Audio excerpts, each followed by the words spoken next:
Welcome back, everyone. We're Simply Bitcoin. We break down the news from Twitter, the daily fail, meme review, software releases, hardware releases, and the websites by plebs. Joining us today is a fellow Bitcoiner and pleb. We've got Crypto Traveler joining us for the fun.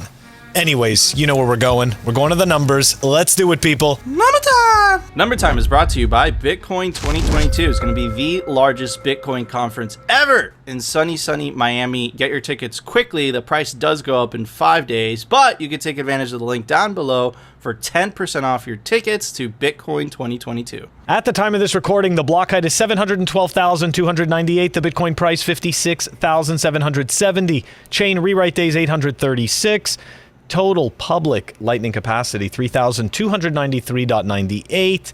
Moscow time, 1761. Blocks to the halvening, 127,702. Yeah, the numbers. I mean, lots of fun, but it's all Dennis's fault, right? It is all Dennis's fault. Dennis is the whale. I did a lot of soul searching. Been doing a lot of soul searching all these days while we're frozen in time at 58K, and Dennis for sure is the whale. He came out of nowhere. You know, Dennis has hundreds of thousands of Bitcoin, okay? And he signed up for Twitter, and he's like, I'm gonna fuck with Bitcoin Twitter. I'm gonna screw everyone's time. And he's the one that's been dumping on everybody to artificially keep the price down.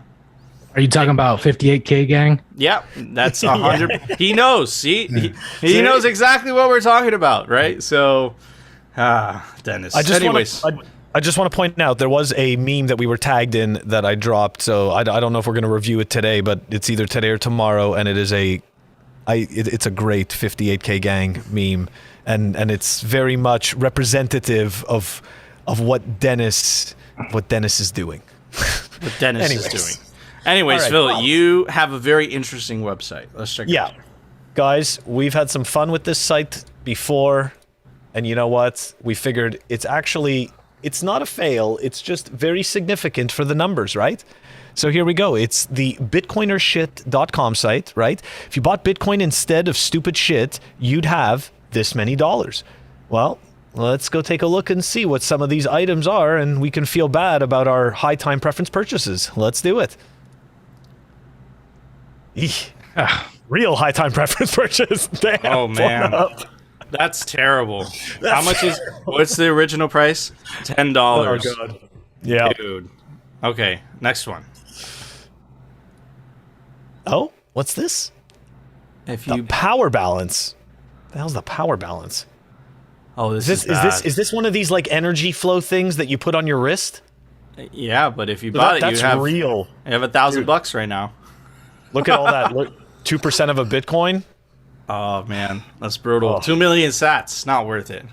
Not worth it. Not worth it. Not going to make it. The shake weights? No way. Wow. Look at that. Oh, my gosh. Is that $16 billion? That's $16 billion, Nico.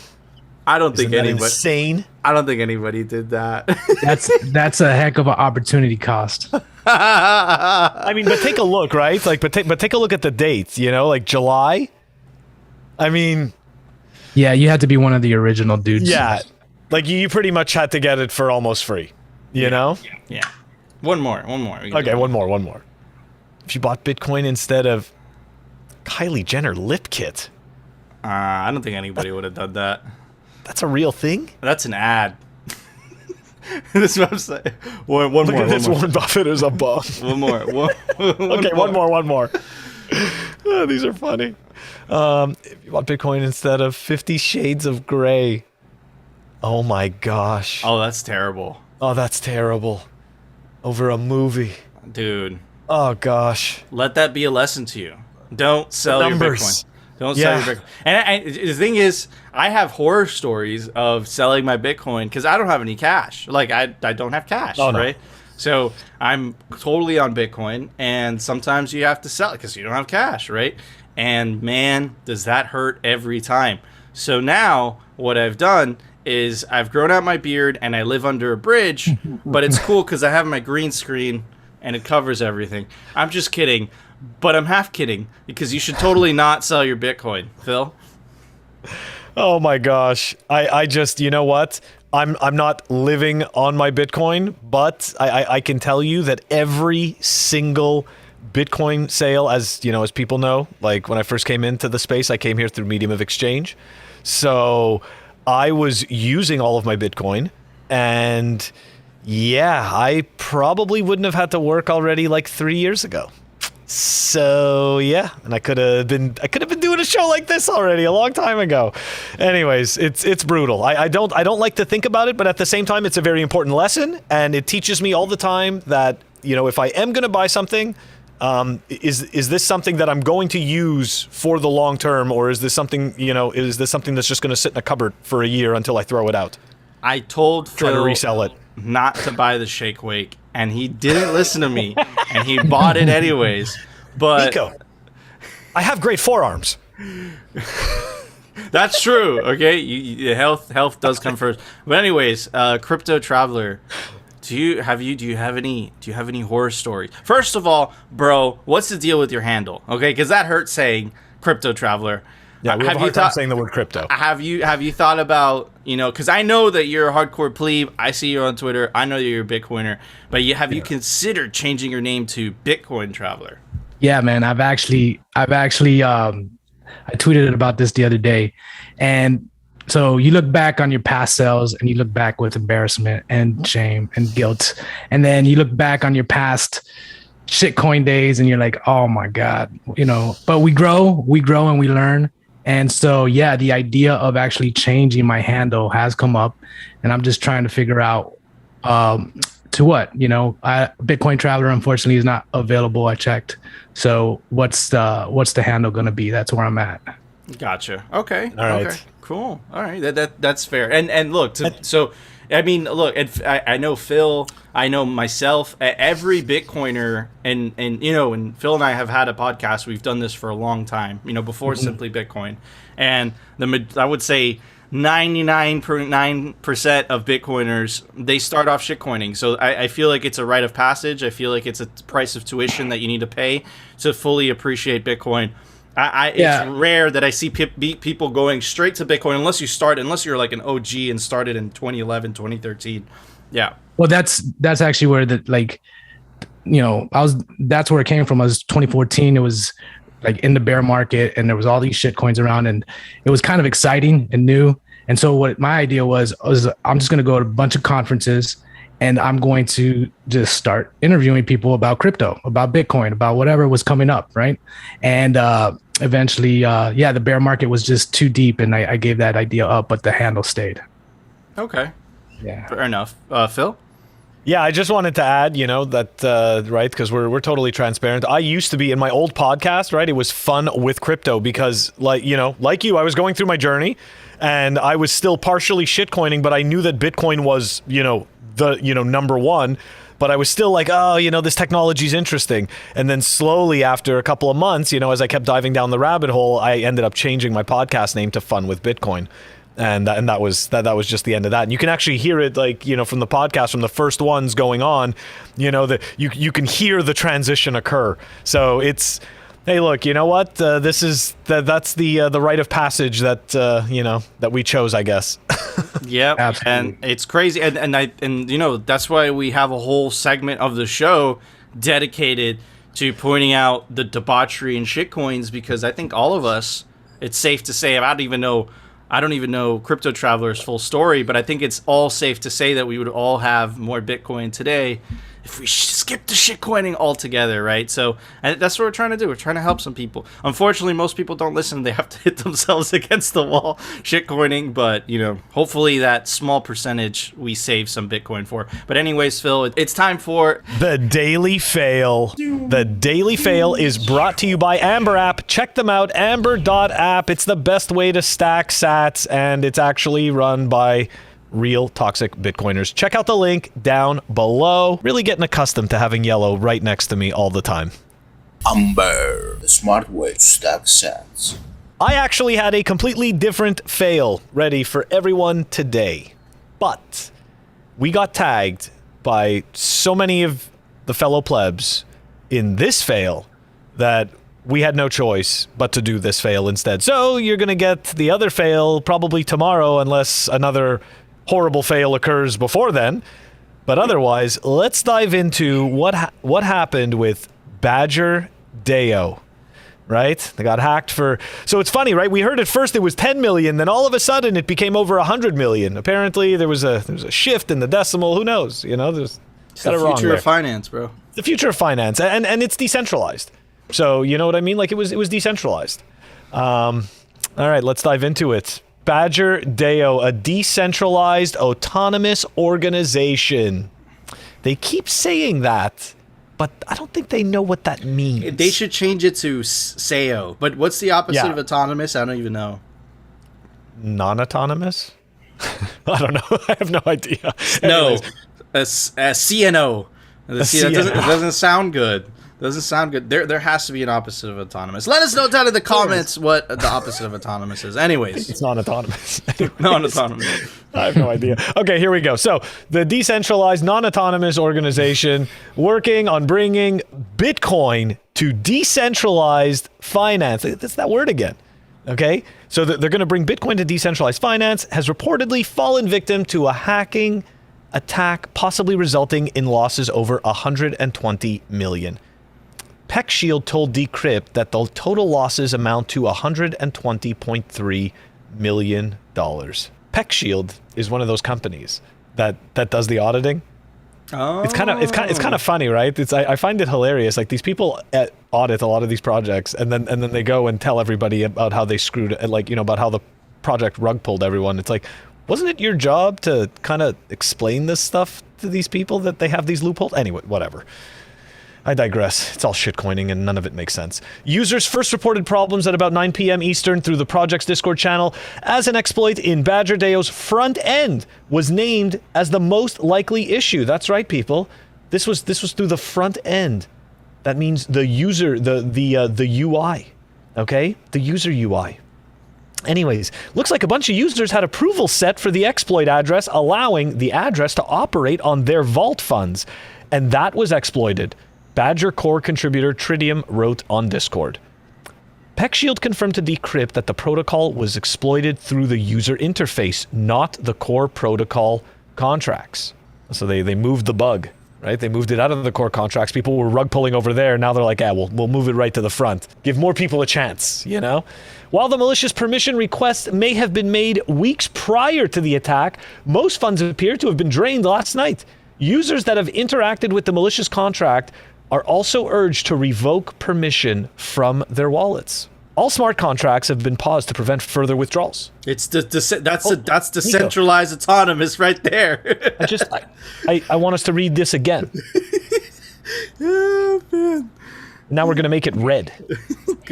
Red. Right? Really? Really? Decent? Really? You keep saying that. But how do they pause it? How do they do that? Oh, man. We just don't know how they do it. Anyways, despite the large sum, the Badger DAO hack pales in comparison. That's right. Hey, if you're one of the people who got rug pull, man, it was way worse for somebody else. So just tell that to whoever you owe money to. I'm sure that's going to work out. They'll take that as an IOU. Anyways, it pales in comparison to DeFi's largest hack. In August, Poly Network was robbed of more than 600 million. That's right. That's the top of the rec leaderboard, people. The attacker eventually returned the funds in an odd turn of events, right? That was for Poly Network. But nobody seems to be getting their money back in Badger. Anyways, the grand sum for all hacks in DeFi this year is now a tad larger than the 10.5 billion figure reported at the end of November. That's nothing, bro. If you would have bought a shake weight in 2009, you would have more Bitcoin. I mean, if you bought Bitcoin instead of a shake weight, you would have more Bitcoin than this hack. 16 billion. It's just a drop in the bucket. It's nothing, Phil. It's nothing. It's not that much money. It's a very good point, but there's more to this hack. There's more, right? Because we got tagged, man. We got tagged by Lucky Redfish. We got tagged by Neurosploit, ICOsonaut. Like it was insane today. So check this out, right? These are the addresses, right? These are the addresses and sorry, not the addresses. These are the coins and the amounts of the coins that the hacker took. But All right. So you guys saw those list of coins, right? But this piece also happened, okay? This Bitcoiner just lost 900 BTC in a DeFi attack, and they are talking about the Badger DAO, right? This is the same thing. Single user of DeFi protocol, Badger DAO, lost 50 million worth of Bitcoin to a hack. The DeFi sector has seen significant growth in 2021. The total value locked in the sector recently reached an all-time high of 276.92 billion. The market currently stands at around 275 billion. Okay? In 2021, there's been 73 DeFi exploit incidents according to the DeFi monitoring tool CryptoSec. Okay. So we know this is terrible. Now we find out about this Bitcoiner who lost 900 Bitcoin, and you say, well, wait a second, you know, like, obviously it's not, they converted the Bitcoin. So let's understand what happened, because a lot of times when people look at this crap, they keep talking about wrapped Bitcoin and stuff like, you're not wrapping anything, okay? It's a shit coin. And I just want to point out over here, I went over to the Badger website, okay? And let's take a look at exactly what this thing does, right? Because they say it's interest-bearing Bitcoin. Interest-bearing Bitcoin to me, though, doesn't mean that my Bitcoin becomes a shit coin. So this is, anyways, let's dive in. Interest-bearing Bitcoin, IBBTC, is a fully collateralized representation of Bitcoin on Ethereum. I'm going to read that to you again. Fully collateralized representation of Bitcoin on Ethereum. It's not interest-bearing Bitcoin. It's a shit coin. And they steal your Bitcoin. Anyways. IBBTC aims to be the most liquid, secure, and widely used BTC-backed asset throughout DeFi, while at the same time providing users with a base interest rate from holding it. Built in collaboration with DeFi Dollar, IBBTC is an index of the top Bitcoin-pegged assets in DeFi, including, check this out, WBTC, REN BTC, SBTC, and TBTC, which none of these things are Bitcoin, okay? Users can mint IBBTC, of course you can make this crap, by providing any of the following 4 vault tokens from set vaults. It's not just one T, it's 2 Ts. They mean business. These aren't just any type of vaults, okay? And then here you go. This is the list. The BYVWBTC, BCRV, REN BTC, BCRV, REN SBTC, and BTBTCCRV. Okay? None of this is BTC.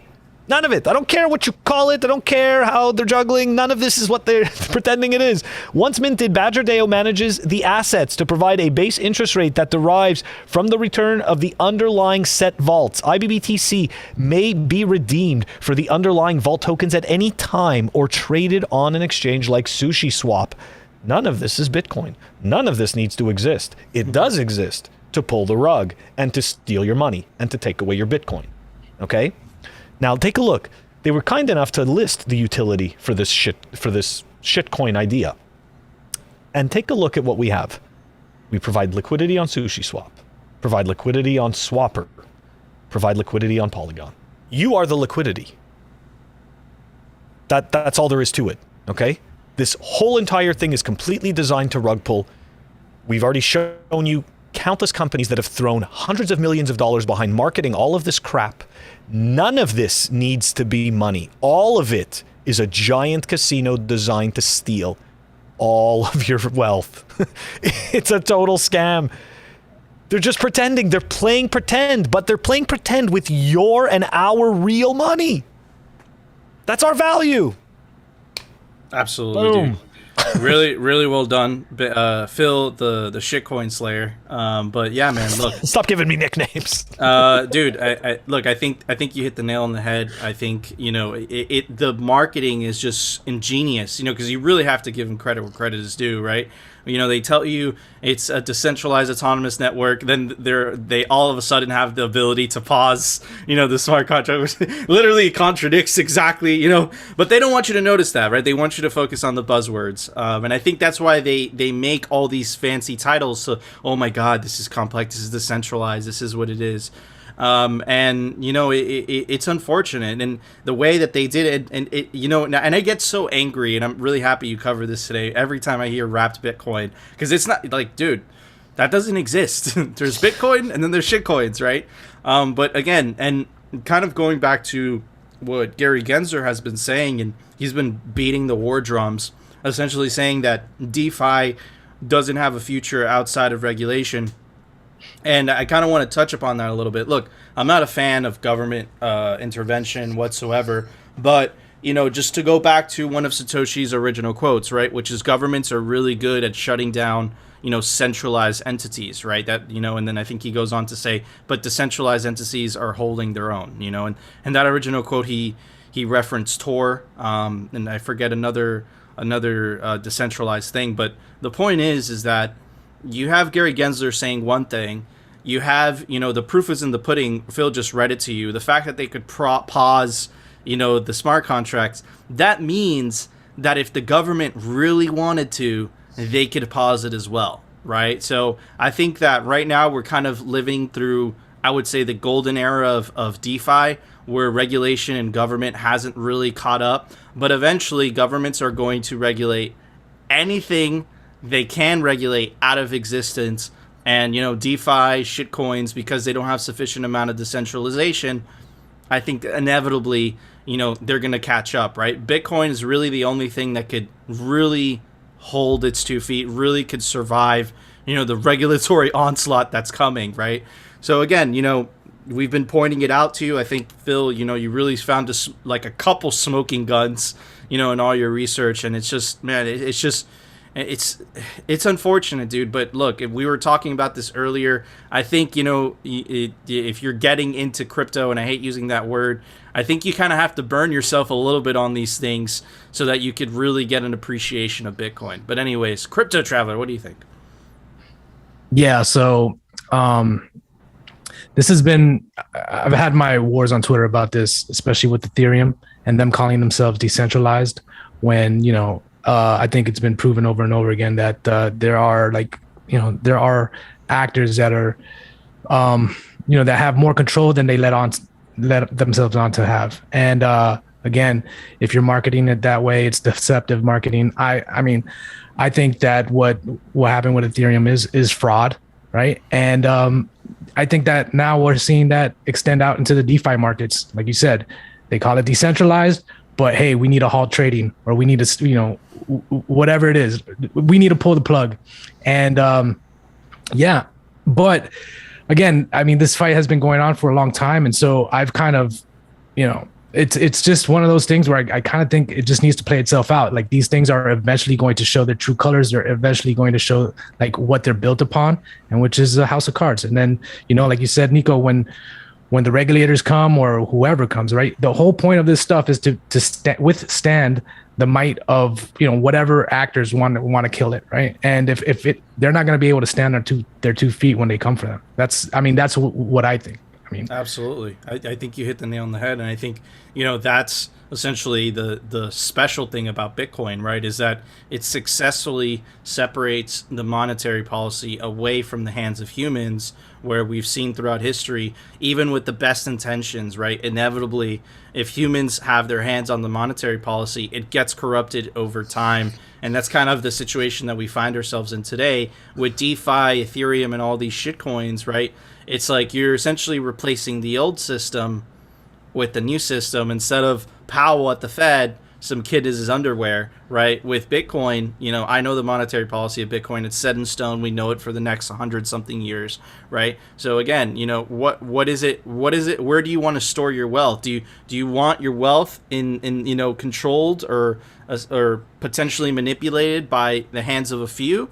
Or do you want your wealth potentially manipulated by no one other than yourself, right? So, those are the two choices ahead of you. And again, unfortunately, a lot of these shitcoins, because they have such low market caps, when something has a very low market cap, it doesn't take a lot of money to pump it.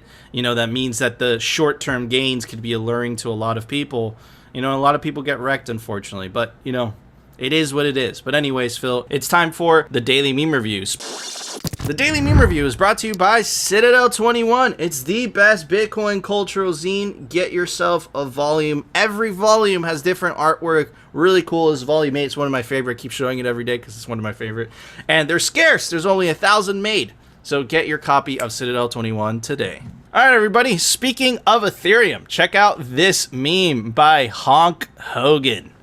Definitely a fellow plebe. Who is centralized oracle behind Ethereum? And it's Jeff Bezos. And that's highly accurate, right? We know, we brought the receipts when we had Hugo on the show. We know that a majority of Ethereum nodes are run on AWS because they're so resource intensive. Anyways, moving on to the next one. Buy Labrador 10, Federal Reserve Life Savings, hyperinflation. Absolutely hilarious. Really good movie, The Shining. Excellent source material. Can't go wrong with it. And this is by Greg Zag, investing in a basket of shitcoins. Rugfuls. That looks like it hurts. Okay. Next one another one by the legendary Labrador 10. And 2021 58K, 2140 58K. I feel that. That's what it feels. I feel like we're going to be here for all eternity. Last meme is by our friends at Bitcoin Magazine, Bitcoin Economics, Finance, Philosophy, Technology, Memes. I like that one. That's my favorite one. Anyways, awesome memes. And for those memes, Phil, I'm going to give it a very special shot class that I got in Jamaica. No problem. Unfortunately, the green is a green that matches. Anyways, Phil. I like that. Those were epic memes, and of course, I agree with you. That's also my favorite. I like that one because Bitcoin is multidisciplinary, right? And that meme just totally covers it from Bitcoin Magazine. So I am giving all these memes. Here we go. It's another. Oh, but that one's right. Yellow. That one's yellow. This one's yellow. That's not right. I guess that's an excuse to be able to add lightning effects tomorrow. Yeah. Yep. All right. What about you, Crypto Traveler? What would you give those memes?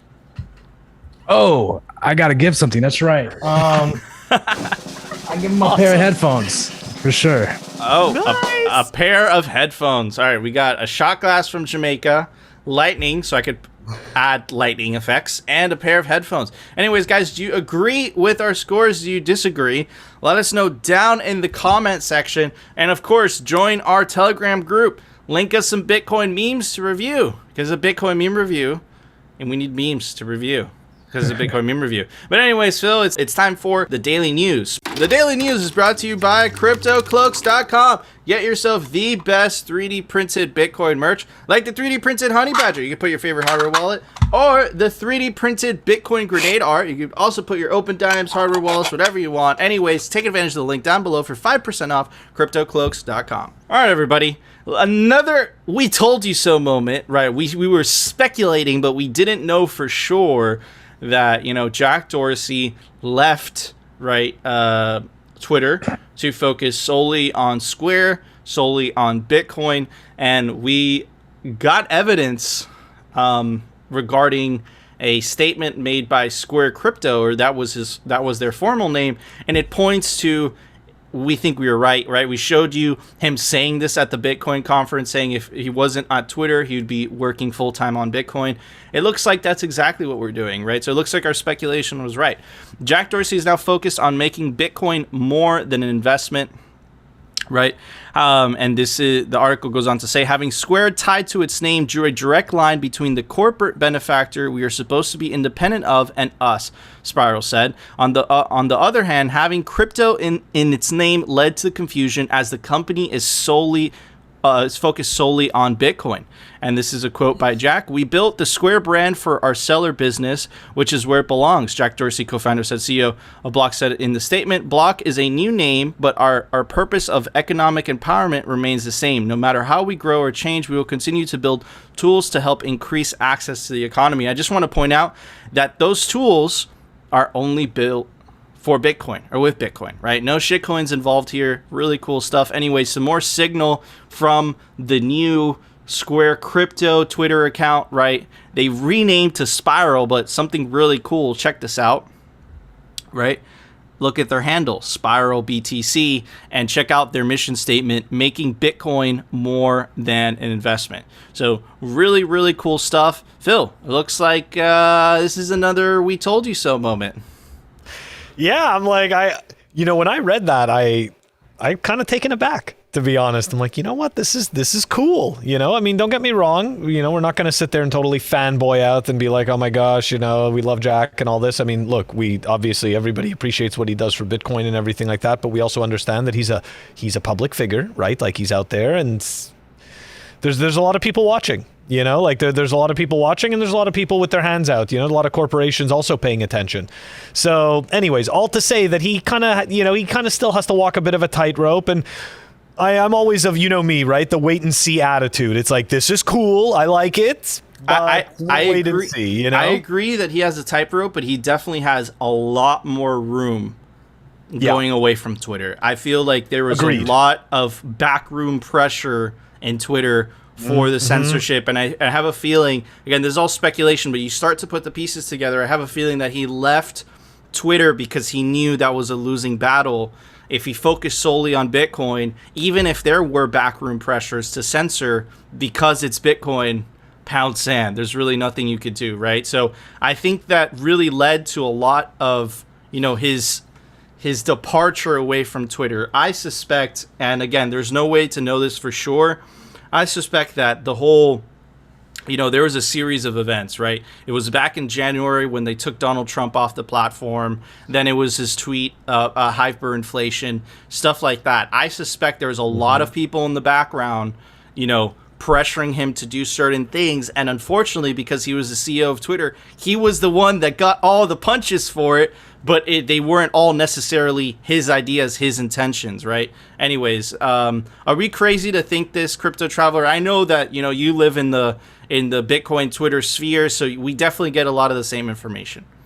Yeah, so I've always been kind of skeptical of Jack Dorsey, but it's going to be interesting now to see what comes of this.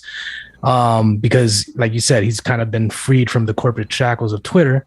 And we'll get to see his true colors, kind of see exactly where he stands, because, you know, I was definitely receiving a lot of mixed signals from Twitter and Jack Dorsey, and trying to reconcile his involvement with Bitcoin when at the same time he's censoring everyone on Twitter. And how does that reconcile? How does that make sense? I absolutely do think that there was a lot of tension in Twitter, because right when he left, like, they came out like the next day and changed all the policies. So it tells you that there's probably been a lot of push in Twitter to change this, and maybe he was the one that was holding it back. And finally, when he left, they just, you know, hey, I'm the new boss, and this is how things are gonna run, the kind of thing like that. So we'll see. You know, his corporate shackles are now unleashed, and we'll see what comes of it. So I'm excited. Absolutely. And I want to believe he's good. Like he's a Bitcoiner through and through, you know?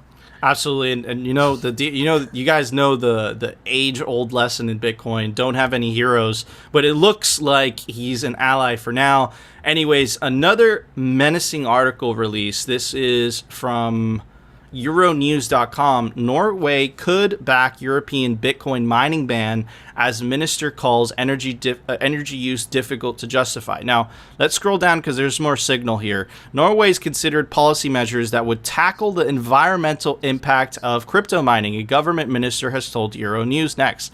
Although crypto mining and its underlying technology might represent some possible benefits in the long run, it is difficult to justify the extensive use of renewable energy today. Now, I just want to say that again, right? It is difficult to justify the extensive use of renewable energy today. Do you remember how much they bitched, saying that Bitcoin mining used bad energy sources? That's right. We had Elon, you know, essentially saying we don't want to accept Bitcoin until we know that more than 50% of Bitcoin mining comes from renewable energy. Even when that's happening, they're still against that. And I think that really shows their card. What they're really against is Bitcoin, right? And again, let's go back to basic supply and demand, right? If this renewable energy was in use, it would be too expensive for Bitcoin miners.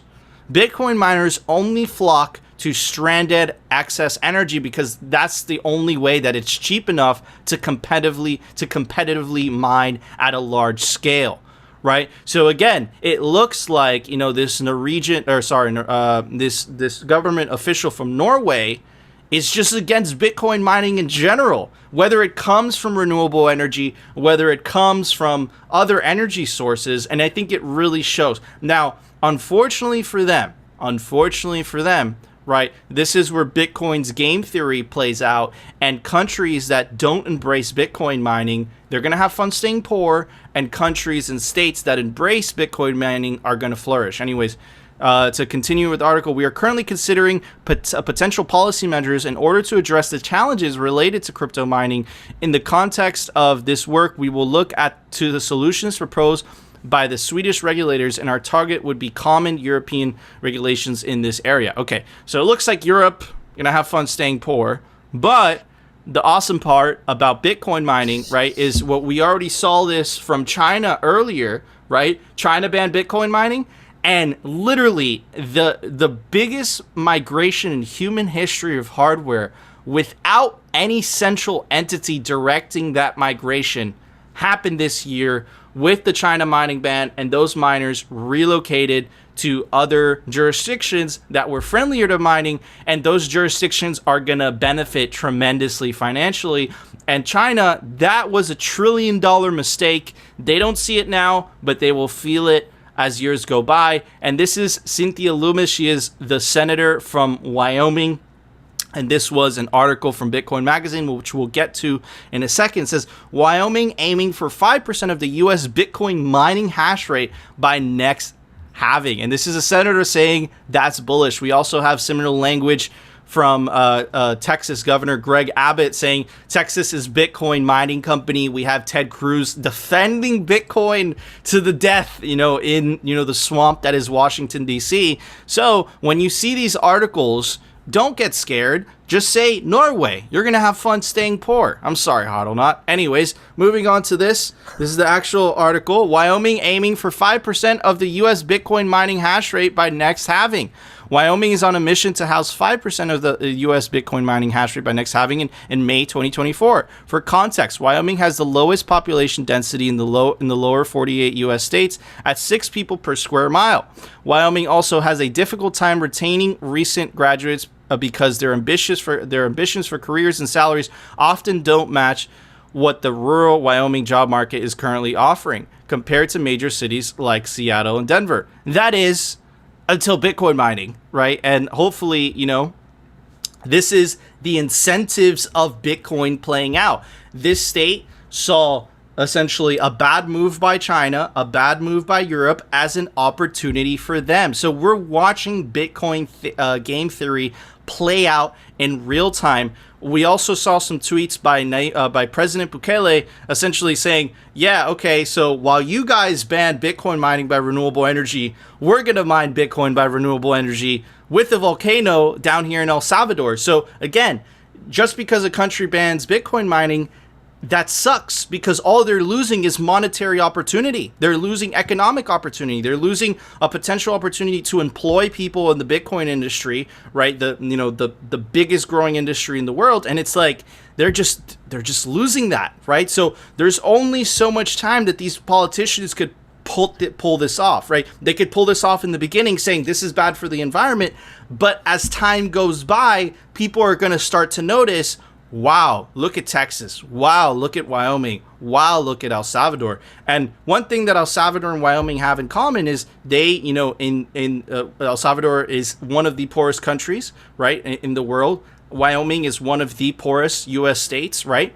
Again, right? So they need that economic opportunity. They see Bitcoin and they see hope, right? So that's what you see in El Salvador. That's what you see in Wyoming. So again, this is the beautiful incentives of Bitcoin. You've read about them, but it's crazy seeing them play out in real life. Phil? Oh man, you hit the nail on the head on all the points, right? It's super bullish, and I mean, look, those are pretty big aspirations, right? I mean, come on, by 2024, by next halvening, like that's pretty cool. You got to respect that. And I mean, just the whole thing. I mean, come on, a tweet from Cynthia Lummis saying bullish, and she's got a Bitcoin magazine article. I mean, this is wonderful. This is a wonderful thing to see in clown world, and I'm super happy that it's, you know, that it is happening, and that, you know what, it is creating opportunity, because we, you know, I mean, I think a lot of us do know about the history of, like, let's say Detroit, for example, right, with, like, you know, the car manufacturers and everything like that, and then how, you know, it all started to get destroyed in the 80s, okay, because everything started to get offshored and everything like that. You know, I think this is one of those situations where you see Bitcoin is going to go wherever Bitcoiners are going to go wherever they're treated best, number one, but number two, right, the Bitcoin businesses are also going to go where they're treated best and where they can get the cheapest energy, you know. So I think it's a crazy battle of incentives that's going on, and you know what, it's like a lot of people say, it is the Wild West, and it's the people that are going to choose to take the risk, right? That choose to seize the future and say, no, you know what? I'm staking my claim in this, and I'm building this out. And I think that they're going to be handsomely rewarded, because this is just it is absolutely the best money that we have ever had in humanity. Everything else has taken thousands of years to take hold. Bitcoin has taken less than a decade. I just, you know, like, we don't know what we don't know. We don't know what we don't know, but it's definitely a fun ride, and we're going to cover it here on Simply.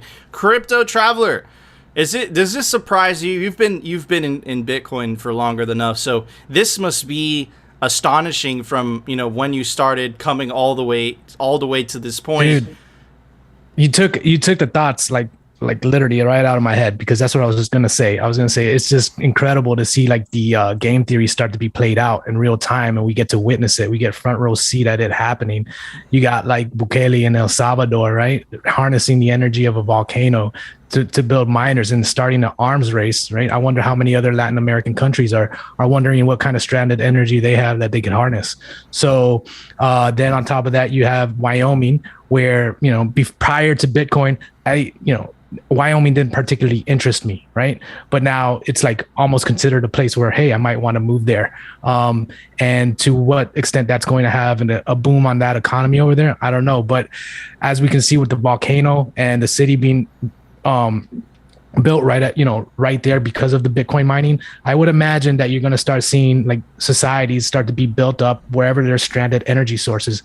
And again, like, what's the world going to look like 5-10 years from now? It's going to be real interesting and really real exciting. So we'll see what comes out about it, but it's just to see it start happening, to see, you know, all the theory come out and come into play. I'm like, wow, it's incredible. Absolutely, man. It's crazy, because we all thought this was going to happen, you know, but it's one thing actually witnessing it happening, the game theory playing out. It's the thesis from the Sovereign Individual, the book, is actually happening, you know, which is absolutely mind-blowing. Phil? So, I just want to know, on the heels of what you're saying, like, the CEO of Twitter just left to go and build on Bitcoin only, and then rename the company that, that he's another company that he's the CEO of, to represent that it's a Bitcoin only company. I mean, this is crazy stuff. We've got senators tweeting, right, bullish tweets about what's going on with states picking up hash rate. Like you mentioned, Nayib Bukele. I mean, this is all craziness. And I just keep thinking of this, right? What's the next country to announce legal tender? And that's something I've been thinking of, and remember, the shitcoin mining doesn't do this. You know, the shitcoins don't provide this incentives. The shitcoins are piggybacking off of Bitcoin's success. So it's just it's fascinating. But anyways, pivot. Last news segment I want to do, Phil. Check this out. Michael Saylor, Chad Saylor, buying all the Bitcoin. I remember when he first changed his picture to the laser eyes. It was just little laser eyes. Now it's like he thinks he's Zeus. Absolutely fucking crazy. But anyways, check out this tweet. And I'll point out the significance. This sounds like a lot of noise, but I'll point out why this is a big deal in a bit. Last night on national television, Tucker Carlson and I discussed the similarities between currency and blood, the role of money and oxygen. Here, check this out. The risk of inflation, the dire consequences of a currency collapse, there's the hint, and the need for Bitcoin, right? So moving on, let me play a little clip. This was Guy Swan's favorite part of the Tucker Carlson. And he did 2 shows with Tucker. And I want to point out why Michael Saylor going on Tucker is so important in a second. I just want you guys to focus on this. So he did the Tucker Carlson Tonight, which is the mainstream show, and this is kind of an offshoot. It's called Tucker Carlson Today, and this was about an hour and a half type of interview style show. The other one's kind of like a television show. Anyways, just check out the clip. In the 2 weeks after you lose your job, you can't feed your family, you can't feed yourself, you can't plan for the future. So now we're back to what's the basis of civilization and what's the basis of virtue in a society. You got to be able to plan for the future. You got to look out 10 years and believe that you can provide for your family. What's the point of investing in something if you think that everything's going to hell in 5 years or 10 years? How did I get into Bitcoin? I had a company with $500 million in cash earning 0% interest, and I heard the bankers say, we're not even thinking about raising interest rates. I saw a K-shaped recovery where everybody on Wall Street got 30% richer doing nothing in a year, where everybody on Main Street had to work 30% harder to stay still. That's what I saw last year. If you're on Wall Street with $1 billion, you ended the year with $1.3 billion. If you're on Main Street working for a living, selling something by the sweat of your brow, you had to raise your prices 30%, working harder in order to generate 30% more money to buy the same thing you could have bought before the crisis. What I saw was 2,000 people in my company working hard, doing 100,000 things right every year could make $50 million. And the money in the bank was going to lose $100 million a year in value doing nothing. And we were running as hard as we could and going backwards. So, look, and I'll break it down in a second, right? Yeah, absolutely phenomenal by Saylor. Absolutely killed it. I saw the bid. I really recommend it. You could find it on Twitter, right? And the interesting part about this is that he was making the argument to Main Street, right? And now, who is Tucker Carlson, right? Let's look at, this is the ratings, right? These are the top rated cable news TV shows. So Tucker has the second most watched TV show, 3,081,000 viewers a night. This was his 8 p.m. slot. One of the most famous TV show, talk show hosts. That's including with MSNBC, CNN, Tucker's right at the top, right? So what you're seeing is, and what Saylor was describing, is the effects of inflation on a population, the rigged game that is inflation, which we've been telling you so much on the show, right? The Cantillon effect. Inflation is redistribution of wealth from the lower and middle class back to the top 1%, back to the elite, and back to the state, right? And that's exactly what Tucker said. Obviously, he said it in a much better way, but he was describing that, right? And the fact that he went on Tucker, which is one of the most famous mainstream shows, to say that message is, I think, in my opinion, a historical moment. It definitely orange-pilled a tremendous amount of people. Have already been reading on Twitter where it's like, my dad is finally paying attention to Bitcoin because he's getting it from Tucker Carlson. Now, what's the downside to this? The downside is, unfortunately, because the United States is so polarized at the moment, Tucker is really listened to by the conservative right-wing side of the country, unfortunately, and the liberal progressive side of the country. They're not even gonna. This doesn't even exist. They're not listening to Tucker Carlson. So what I hope is, hopefully Rachel Maddow, one of the liberal progressives, they see past the fact that this inflation is happening under Biden. And I don't see that ever happening, right? So I don't think they would cover it because of that fact. But I have hope that one day they will get someone like Saylor or someone to essentially make the progressive case for Bitcoin, because there is a progressive case for Bitcoin, and that is Bitcoin banks the unbanked. It makes everyone equal, and it protects people from inflation, and inflation hurts the lower end of the spectrum the most. And that's the whole progressive liberal argument, right? So hopefully that happens. I don't see that happening because, like I said, the left in this country is currently in power, so that's unfortunate. But the fortunate part is, dude, 50% of the country just got told the truth about inflation, just got presented a way out, because it's like, oh, inflation sucks, vote that guy out of office, things will get better. No, Saylor just presented there's hope here. There's a way out. There's a way to protect yourself from your family. Things don't have to be the way they were going. And he told this to everybody. I was super surprised to see Saylor on Tucker Carlson. Absolutely blew my mind. I really recommend that episode. Phil? I want to believe that regardless of political party affiliation, that people will understand monetary freedom is for everyone. Okay, this supersedes politics. It supersedes all of these things. Like, you have to start looking at we have to start looking at our time that we spend that we're never going to get back, and the value that we expect from that time, right? What is that time worth to us? This doesn't make a difference what political party you're on.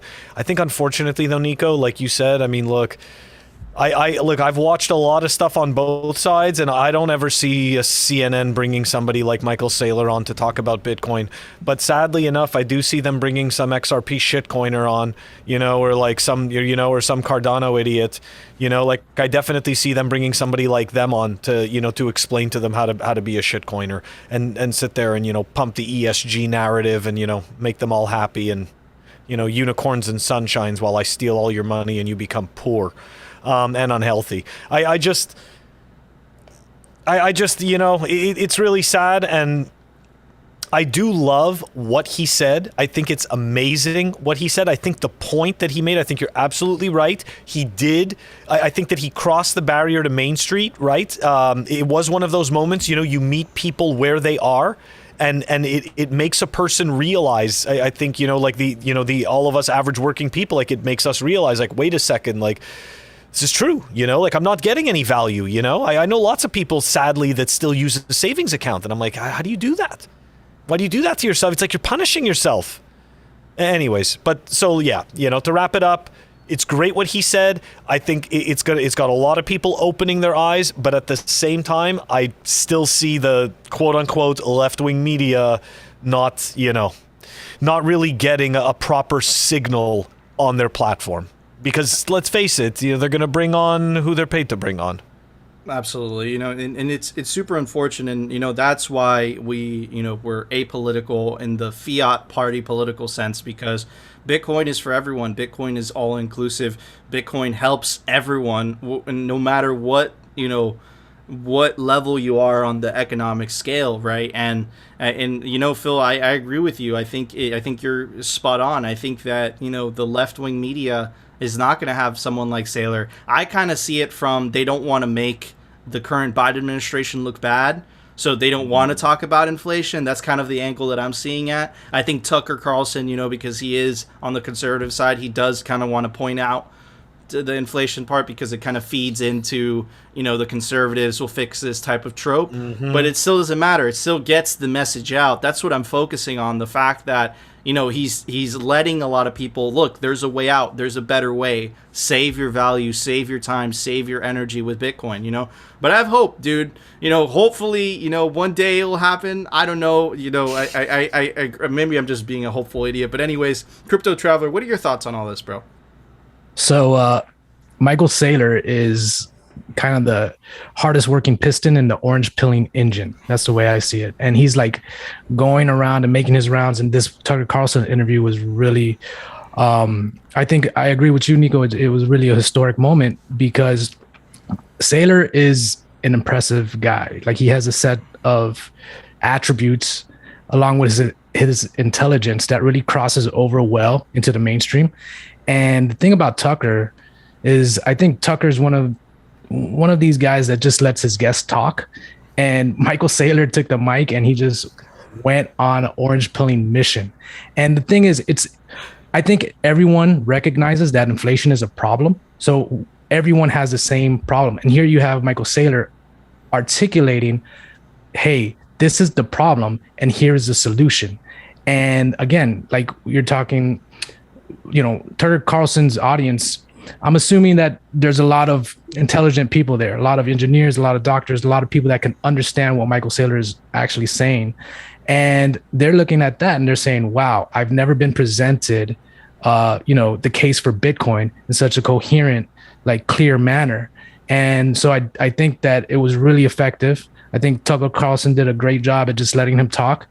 And yeah, we'll see what comes about it. But as far as Michael Saylor, I mean, he's moved, like he's made his rounds on like kind of the Bitcoin channels, and now he's going into the mainstream and taking that message out into the mainstream, and it's gonna resonate. It's just gonna resonate, and so really excited to see what comes about it.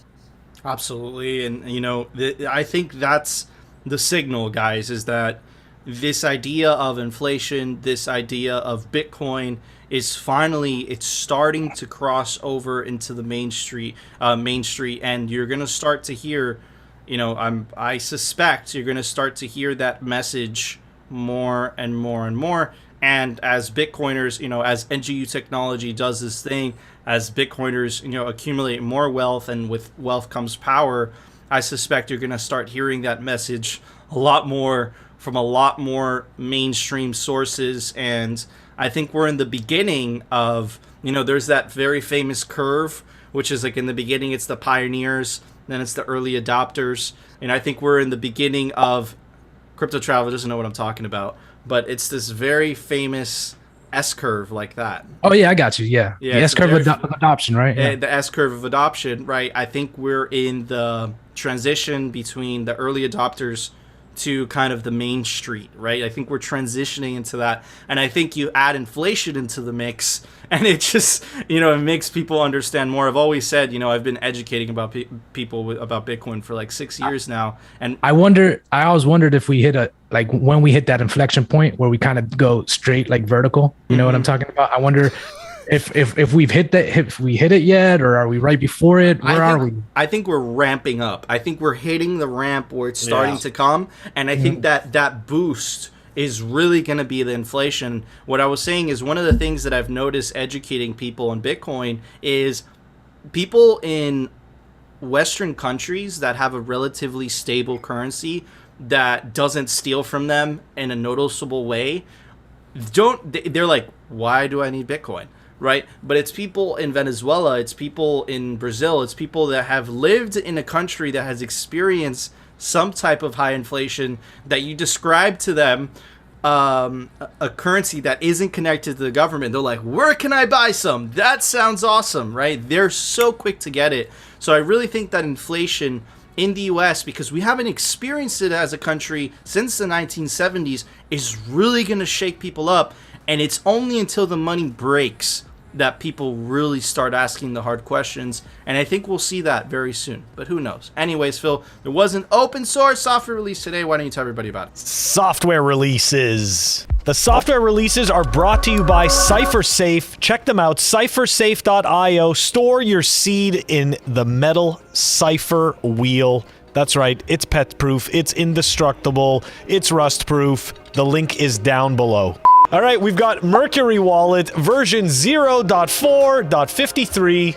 It is a Bitcoin wallet. Check it out down below. Awesome. Thank you, Phil. All right, guys, that was our show. Before we go, I want to give a very special shout out to our awesome guest. You can go give him a follow at Crypto Traveler on Twitter. Anyways, guys, that was our show. If you enjoyed the show, you know what to do. Smash that like button. And of course, if you want to continue hearing the catastrophic fails from the shitcoiners, central bankers, all the above, and the Bitcoin news from the pleb perspective, definitely consider subscribing. And we'll see you tomorrow, guys, for a brand new episode of Simply Bitcoin. They don't care about the investors, the environment, or our safety. They care that Bitcoin can't be controlled.